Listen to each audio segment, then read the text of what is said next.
Deepak Savanji, Ram Shindeji, distinguished guests on the dais, distinguished guests in the audience, into its initial stages of a launch through the media on awareness of this deadly disease called hepatitis B.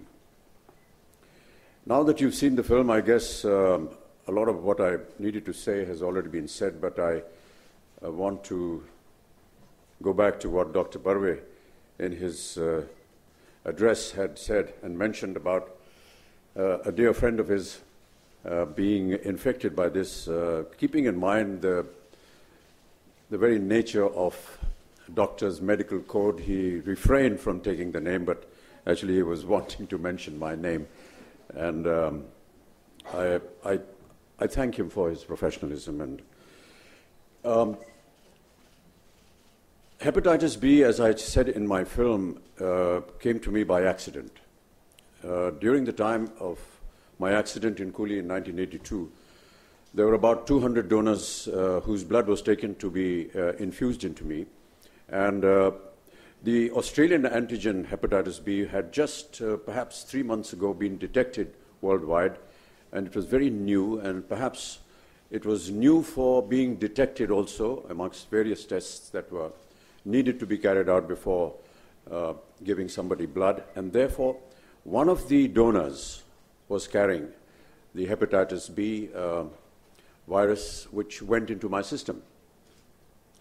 I continued to function as normally as I would, and in the year 2000, through a very normal and regular medical checkup that Dr. Barve, who's our family physician, and me went through, we discovered that indeed my liver had been infected and that I had lost 75% of my liver. So if I stand in front of you today, you're looking at a person who is surviving only on 25% of his liver. That's the bad part. The good part is that you can survive with even perhaps 12% of your liver. But really, no one wants to get into that kind of a condition.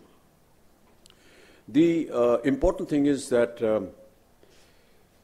it's a very frightening phrase to use on somebody when you say that he's suffering from cirrhosis of liver, because cirrhosis of liver is normally associated with alcohol. I am a non-alcoholic.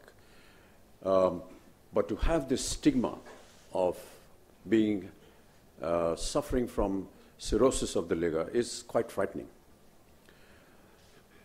And when Dr. Barve treated me, and we went through various tests, and we found that luckily, as fate has always been with me in several of my other ailments, there had been a sort of a remission, which meant that the virus had stopped eating into my liver, and having devoured 75% of it, it was showing some kind of mercy on the balance 25%. We went through a medical course, and I have to say here that during all my ailments and my medical history that I've had, been in situations where I've had the means to be able to get treated abroad, but it has been my faith and trust in the medical profession and the doctors of India that I have always put my faith in, and I'm very proud of the fact that they've always done a marvelous job. So I want to congratulate them. Having said that, when we discovered this ailment, we found out also that we were in remission, but now and then I must admit that we have been going abroad to have a second opinion, so to say. We went to some medical institutes in the United States of America, and I have to say that whatever diagnosis and the treatment that was being commanded to me by Indian doctors was no different from what the American doctors or doctors in any other part of the world were administering. That is another credit to our medical profession. And so we came back. There are some drugs which I have to take regularly to prevent the further appearance of this virus in my system. But what I want to say really is that we had the good fortune of going through a test which detected this disease. And as Dr. Barve very rightly said, that there are almost 100 people here, and he's pretty certain that at least 2 or 3 of you, God forbid, are perhaps carrying this virus within you and are unaware of it. Awareness, ladies and gentlemen, is a very important factor in any one of these diseases. If we are unaware of what you're carrying, you can come to a stage where it becomes too late. And that is very devastating, and we must prevent that. And which is why Dr. Barve and a few of his colleagues came to me one morning, and we decided that we must do something about this. We set up a meeting with the Honorable Minister, Mr. Nada, and I must thank him for very graciously giving us an audience and listening to our issues, and almost immediately setting up a system where he not only accepted what we were saying, but designed a campaign which would take care of not just hepatitis B, but as we all know, the government of India has launched the Indradhanush campaign, which is the massive inoculation program that the government of India stresses upon, and hepatitis B is also included in that. So I want to really thank you, sir, for having taken our little plea to you and having put it into practice. I want to say that during the time when we worked for polio under UNICEF, it took us almost 8 years to get India completely free of polio. Today, India is polio-free, and it took us 8 years for this campaign to succeed. We went through many struggles, we went through many problems. I hope that we don't take the same amount of time for hepatitis B or for tuberculosis, which I work for. But really the point to make here is that some initiative has to be taken. And I want to thank the government of India, the government of Maharashtra, for having agreed to take this initiative on a massive scale and continue to work towards it so that in time to come, through the campaigns that you've just seen and several other efforts that the government is making and private companies are making, we will be able to make perhaps our country a healthier place to live in. When we talk about detection, when we talk about finding out whether any of you is carrying this disease, the one person that I really want to acknowledge are the workers that will go out into the fields to actually carry out this job. I know that the polio-free campaign had the backing of UNICEF, had the backing of all the states of this country, all the chief ministers cooperated. There was a voice, there were several people who I tagged along with me. We had Sachin Tendulkar come on for one of the campaigns, we had Shah Rukh Khan coming on for one of the campaigns, Aishwarya Rai came on for one of the campaigns. But we continued this process.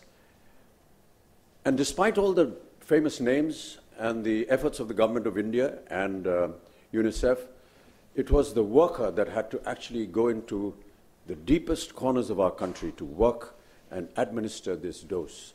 And I want to compliment the workers. So therefore, when we do start this campaign, Honourable Ministers, I would want you to perhaps pay a lot of special interest to the workers that will go out into the fields and work in this campaign, because they are the only and truly people who actually go and make sure that the campaign works, that it is spread out, it goes out to people. And if need be, if you can organize something, I'd be very happy to meet them and, give them my compliments and acknowledge that the work that they keep doing. I want to also state that we are all somehow or the other not conscious of the fact about our health. I know that there are various factors that keep us away, but detection, awareness is a very important ingredient in any kind of disease that you possess. Please do not hesitate to have your regular checkups.